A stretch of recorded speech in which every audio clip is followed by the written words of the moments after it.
Саламатсыздар ма? Еуразия материгі сабағының екінші сабағын жалғастырамыз. Жалпы видеоны соңына дейін көрсеңіздер, Еуразия материгінің табиғат зоналары, таралу ерекшеліктері, өсімдіктер мен жануарларының түрлерін толық білетін боласыздар. Сол себептен видеоны соңына дейін көруге кеңес беремін. Ал бастайық сабақты. Еуразия материгі жалпы материктердің ішіндегі ең үлкені, аумағы да өте үлкен, 54 миллион километр квадрат жерді алып жатыр. Соған байланысты күннің түсу бұрышы, жалпы климаттық белдеулер, жылы суға барлығы әсер етеді осы табиғат зоналарына. Соны қазір қарастыратын боламыз. Мен қаламымды алып алайын. Жалпы ең жоғарғы бөлігі бізде арктикалық белдеу алып жатқандығын білеміз. Арктикалық белдеу орналасқан аймақта бізде таралған зона бар. Ол табиғат зонасы бізде түсіне байланысты арктикалық мұздар, яғни мұзды шөлдер деп аталады. Арктикалық мұзды шөлдер. Екінші, біз қазір картамен бәрін көрсетіп аламыз сіздерге, ал ары қарай біз презентациямен өсімдіктер мен жануарлардың таралу түрлерін қарастыратын боламыз. Екінші, түс бізде тундра және ормандық тундра деп аталады. Тундра және ормандық тундра табиғат зонасы. Үшінші, мынау жасыл түс бізде тайга деп аталады.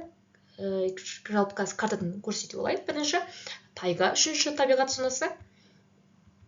Төртінші, жалпақ жапырақты жалпы ормандар. Көп бөлігі бізде Еуропада таралған. Сол себептен ОБТ базасында келсе осындай сұрақ. Жалпы жалпақ жапырақты ормандар деп белгілейміз Еуропа бөлікті. Және осы Қытайдың шығыс бөліктері біразы осы бізде жалпақ жапырақты ормандарға кіреді. Бесінші, аралас ормандар өте аз бөлікті алып жатыр. Бізде таралған аумағын көрсетейін.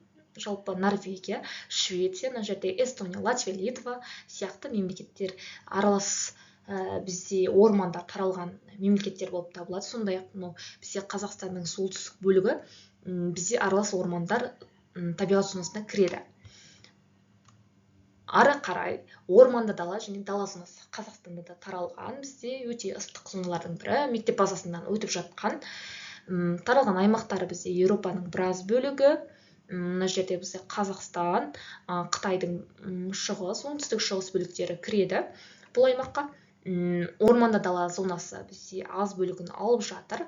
0,4. Егер ОБТ базасында сұраса, орманды дала Қазақстанның қанша пайызын қамтиды деп келсе, біз 0,4% деп жауап беруіміз керек, өте аз. Ал екінші астында дала зонасы қанша пайызын алып жатыр деп келсе, 29% алып жатыр деп жауап береміз. 29%. Көріп тұрмыз, Қазақстанға да кіреді, жалпы Қытайдың біраз бөлігі, Еуропаның біраз бөлігі бізде орманды дала және дала зоналары алып жатыр екен, табиғат зоналары. Келесі, шөлейт және шөл зонасы бізде субтропиктік белдеуде осы аймақтарда, мынау аймақтарда таралған.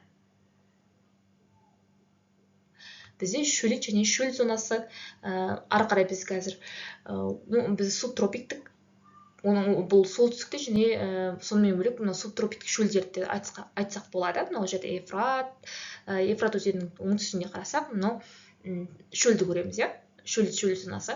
Бұл бізде Арабия түбегінде орналасқан. Рубель-Хали деген шөл бар.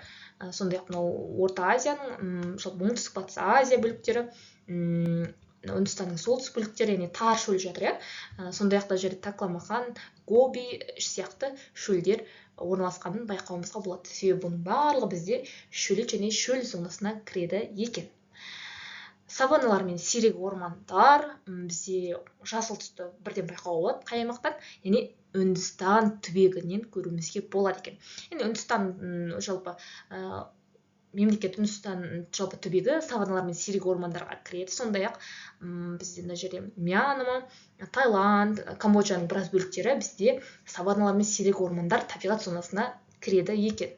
Келесі, қатты жапырақты мәңгі жасыл ормандар. Көбінесе бізде ОБТ базасында сұрақ келсе, қатты жапырақты мәңгі жасыл ормандар таралған аймақ десе, көбінесе біз жерорта теңізі маңы деп жауап береміз. Себебі қатты жапырақты ормандар ең қатты таралған аймақ жер теңізі маңы. Одан кейін Австралия материгінде, сондай-ақ Африканың оңтүстігінде, Солтүстік Америкада таралған. Мына жерде өте көп таралған аймағы мынау бізде қанық түстер осы Пиреней түбегінде, Апеннин, Балқан, Кіші Азия түбегінде өте жақсы таралған. Ал қалған бөлігі мына түстер бізде биік зоналық аймақтар, қалған түстер биік зоналық аймақтар, таулы аймақтары болып табылады екен, иә. Сондай-ақ бізде мынау осы Индонезия, Малайзия сияқты мемлекеттердің кездесе алады екенбіз. Ал қалған түстер осы бізде биік зоналық аймақтарға кіретін түстер болып табылады екен. Келесі субтропиктік ауыспалы ылғалды ормандар.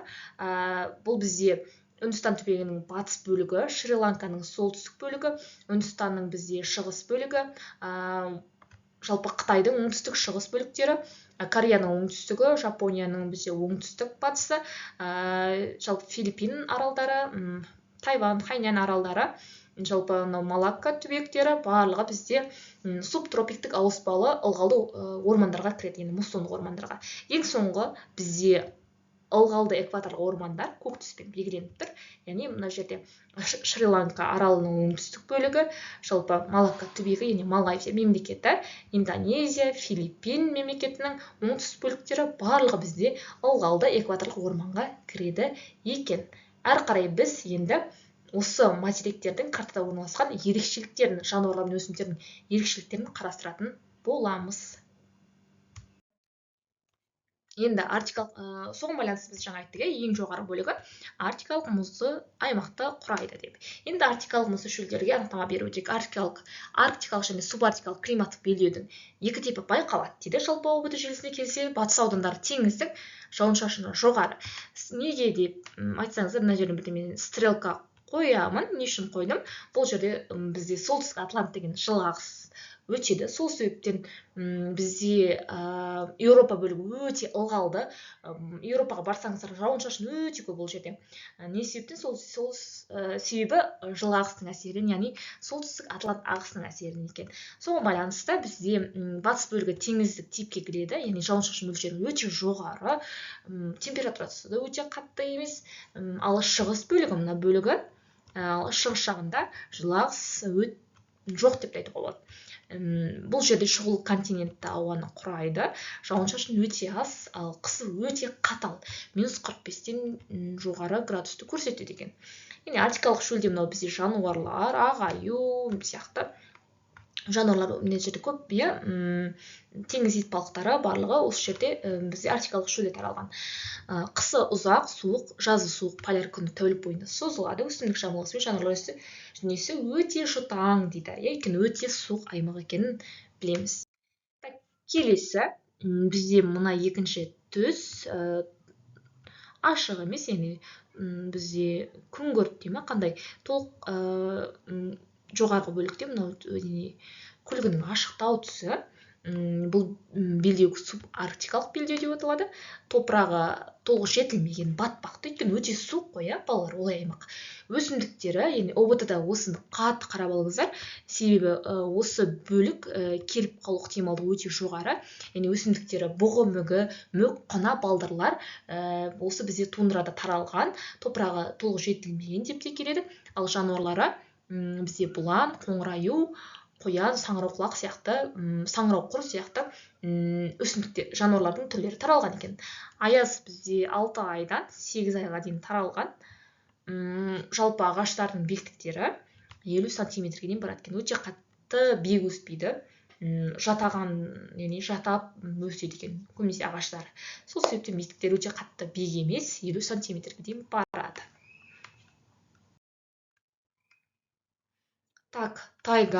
Тайга бізде климаттық белдеуі, мына бөлігі. Жалпы тайга тұйық жасыл түсті құрайды. Осы аймақта белдеуі қоңыржай, топырағы 100% ОБТ өте көп келетін сұрақтардың бірі. Тайганың топырағы қандай да өте көп келеді. Топырағы күлгін түсті, енді күл тектес болып келеді.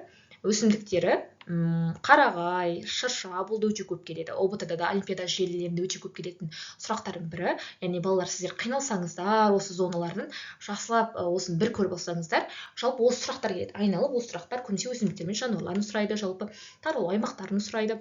Май қарағай, самырсын, бал қарағай сияқты өсімдіктер таралған өте көп келетін сұрақтардың бірі. Яғни тайгада қандай жануар, қандай өсімдіктер десе бірден уже жаттап алу керек. Қарағай, шаша, май қарағай, самырсын, бал қарағай сияқты өсімдіктер басқа ішіне келеді. Көбінесе осы сұрақтар келеді.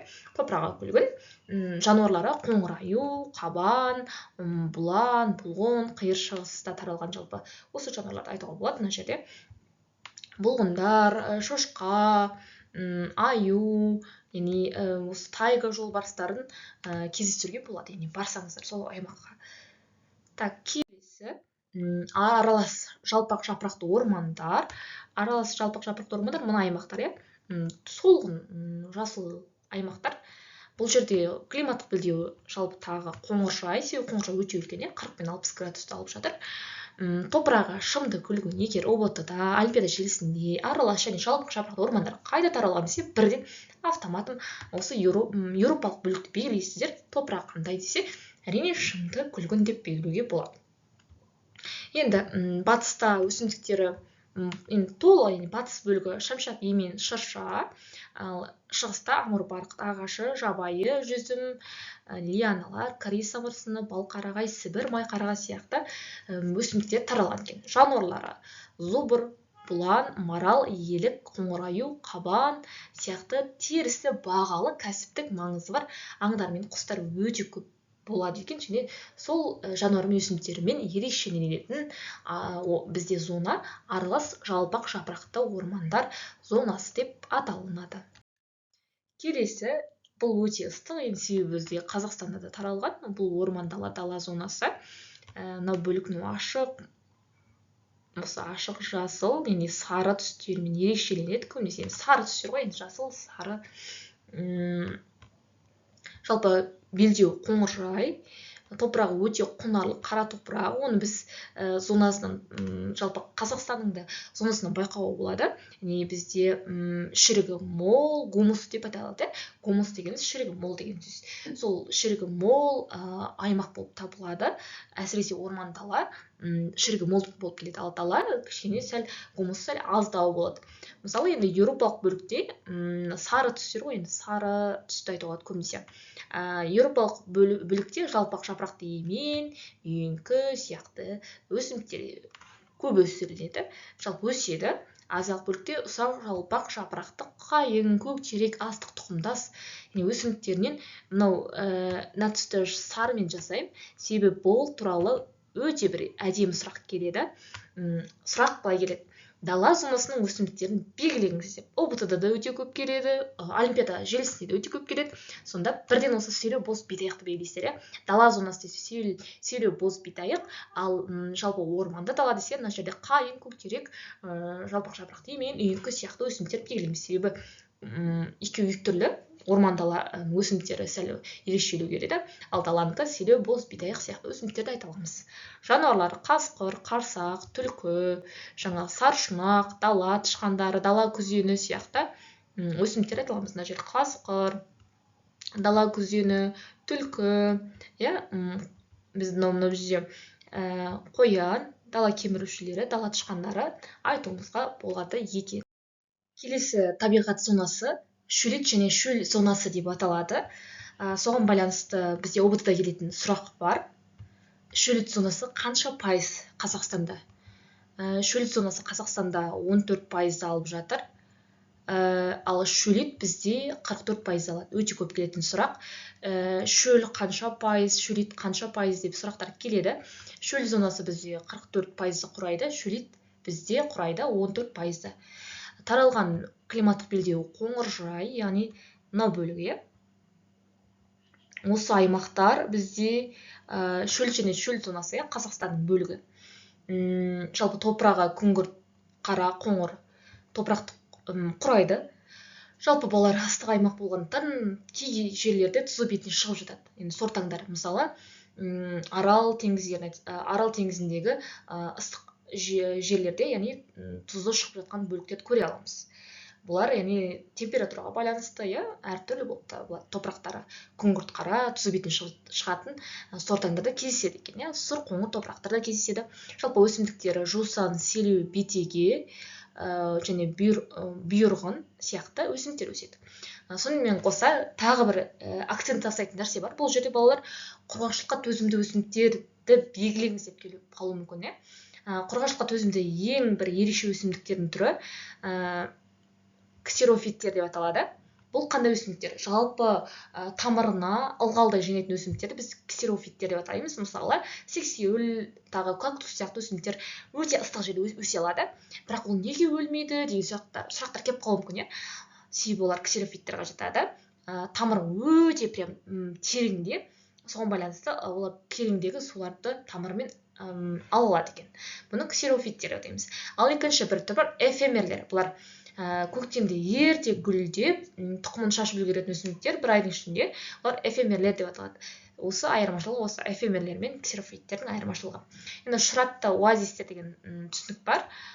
Бұл бізде көбінесе шөлді далада жер асты сулары жақын орналасқан аймақтар болады. Мысалы, оны түйелер біледі, қай жерде жер асты сулары жақын орналасқандығын. Сонда өзен аңғарлары белгілі бір аймақта қалыптасатын шөл далаларда жер асты сулары жақын аймақтарды біз шұраттар деп атаймыз. Оны көбінесе жануарлар тез өсімдіктер ол жерде көп өсуі мүмкін, құстар өте көп жүруі мүмкін, тағы да басқа бір жануарлар тез білуі мүмкін ондай шұраттарды. Сол бізде шұратты оазистер аталады. Жануарлары жабайы түйе, құлан, қарақұйрық, кемірушілер, кесірткелер, жыландар, түлкі, қарсақ сияқты бізде жануарлар таралған екен балалар. Осы енді қосаяқ, түйе, кесіртке сияқты жануарлар таралған. Келесі табиғат зонасы қатты жапырақты мәңгі жасыл ормандар мен бұталар. Бізде таралу аймағы субтропиктік климаттық белдеу. Оның ішінде бізде көбінесе жерорта теңізі маңында жақсы таралған. Бізде Кіші Азия түбегі, бізде Апеннин түбегінде, Грекия, Пиреней түбегі, осы жерлерде, осы аймақтарда жақсы субтропиктік белдеу орналасқан аймақтарда өте жақсы кездеседі. Топырағы құнарлы қоңыр топырақ, өсімдіктері тас емен, зәйтүн ағашы, лавр шиесі, кипарис, майшетен, жүзім, цитрус, бүлдірген ағашы, мирта, пинея, қарағайы, сондай-ақ грек жаңғағы сияқты өсімдіктер кездесуге болады. Жануарлары марал, елік, қоңыраю, қабан сияқты жануарларды кездестіруге болады екен. Келесі субтропиктік ауыспалы ылғалды муссонды ормандар. Белдеуі субтропиктік, топырағы құнарлы қоңыр, қызыл топырақты құрайды екен балалар. Жалпы өсімдіктері өте көп келеді ОБОТ желісінде. Субтропиктік ылғалды муссонды ормандардың жаңа өсімдіктері деп магнолия, камелия, камфора, лавр, бамбук сияқты өсімдіктерді айта аламыз. Жалпақ жапырақтылардың емен, шәмшат, шемірсін сияқты ағаштарды айтуымызға болады. Жануарлары жолбарыс, қабылан, жалпы Гималай аюы, бамбук аюы, панда, маймылдардың макака, гиббон сияқты өсімдіктер мен жануарлары таралған екен. Келесі тропиктік шөлдер. Көбінесе тропиктік шөлдерге жаңағы мына жерде мыналарды жатқызуы тропиктік шөлдер. Өйткені бұл жерде Арабия түбегінде сондай-ақ Робель Хали деген сияқты шөлдер бар, өсімдіктері.